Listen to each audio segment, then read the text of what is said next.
ವಿಷಯದಲ್ಲಿ ಲೋಕಸಭೆಯಲ್ಲಿ ಪ್ರಧಾನಮಂತ್ರಿ ನರೇಂದ್ರ ಮೋದಿ ಸಂಸಾರಿಗಿದ್ದು ತಲಸೆಮೆ ದೃಶ್ಯ सदन को जरूर जानकारी देंगे और इसलिए मैं उन विषयों में जाना नहीं चाहता।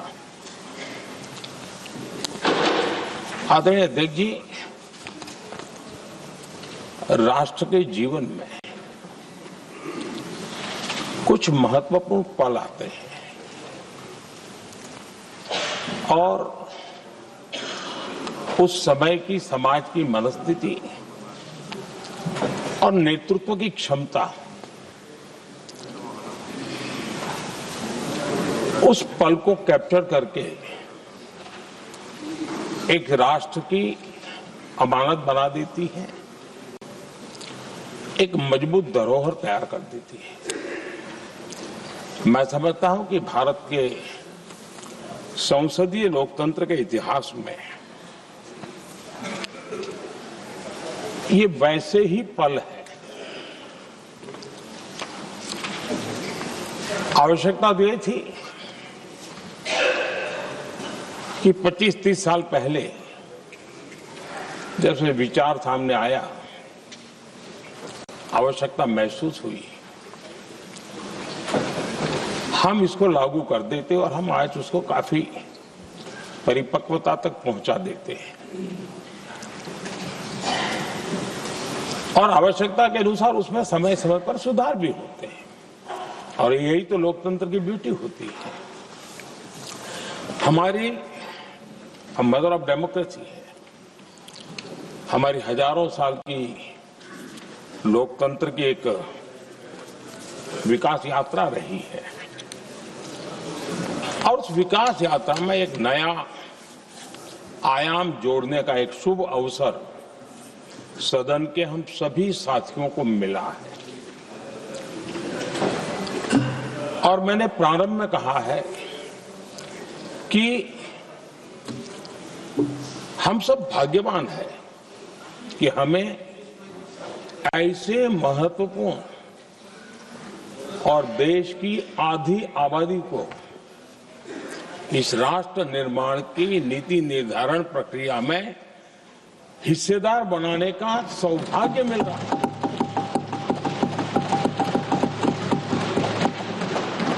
ये हम लोगों के लिए सौभाग्य है और मैं चाहता हूं कि मेरे सभी माननीय सांसद, मैं इधर उधर की आज बात करना नहीं चाहता हूं, हम सभी सांसद इस महत्वपूर्ण अवसर को जाने न दें। हम भारतीय सब मिल करके देश को नई दिशा देने जा रहे हैं। हमारी शासन व्यवस्था को संवेदनशीलता से भरने का एक सार्थक प्रयास करने के लिए जा रहे हैं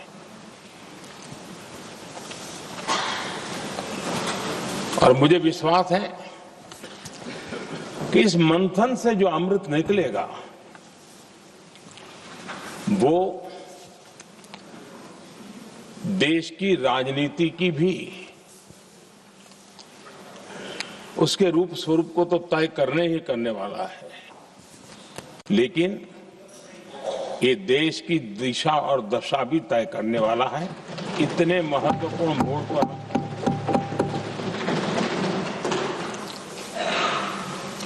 आदरणीय अध्यक्ष जी, 21वीं सदी में भारत एक नए आत्मविश्वास के साथ आगे बढ़ रहा है। विश्व में भी आज भारत की स्वीकृति हम सब महसूस कर रहे हैं और ये हम सबके लिए गौरव का पल है। एक समय हमारे पास आया है और इस समय को हमने एक विकसित भारत के संकल्प के साथ जोड़ा है और मैं पक्का मानता हूं कि विकसित भारत का मतलब केवल उत्तम प्रकार के रेल, रास्ते, इंफ्रास्ट्रक्चर या कुछ आर्थिक प्रगति के आंकड़े सिर्फ इतने से ही विकसित भारत की सीमित कल्पना वाले हम लोग नहीं हैं। हम चाहते हैं कि विकसित भारत जिसके नीति निर्धारण में साच अर्थ में सबका साथ सबका विकास का मंत्र समाहित हो, देश की 50% जनसंख्या नीति निर्धारण का हिस्सा बने, ये समय की मांग है।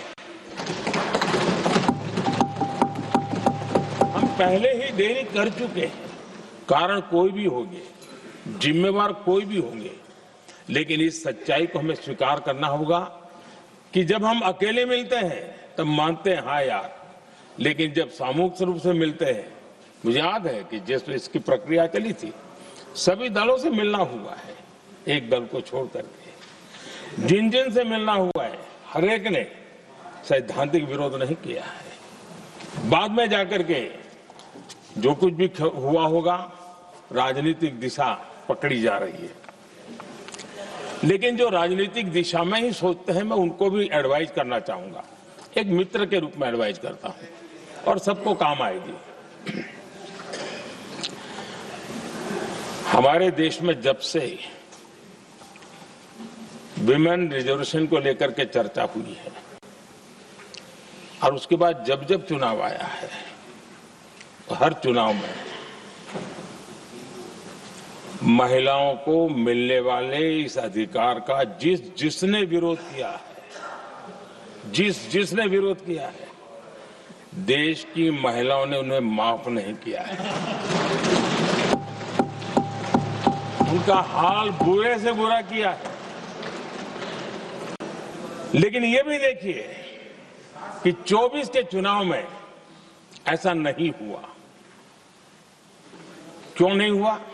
ये इसलिए नहीं हुआ कि 24 में सबने सहमति इसको पारित किया, तो ये विषय ही नहीं रहा। किसी के पक्ष में पॉलिटिकल फायदा नहीं हुआ, किसी का नुकसान भी नहीं हुआ। सहज रूप से जो मुद्दे थे, उन मुद्दों के आधार पर चुनाव लड़ा, क्योंकि 24 में सब साथ में थे। कुछ लोग यहां हैं, कुछ लोग नहीं है, लेकिन सब साथ में थे। आज भी मैं कहता हूं, अगर हम सब साथ में जाते हैं तो इतिहास गवाह है कि किसी एक के राजनीतिक पक्ष में नहीं जाएगा। ये देश के लोकतंत्र के पक्ष में जाएगा, देश के सामूहिक निर्णय शक्ति के पक्ष में जाएगा और हम सब उसके यश के हकदार होंगे। न ट्रेजरी बैंक उसका हकदार रहेगा, न मोदी उसका हकदार रहेगा, यहां बैठे हुए सब हकदार रहेंगे। और इसलिए जिन लोगों को इसमें राजनीति की बू आ रही है, मैं चाहूंगा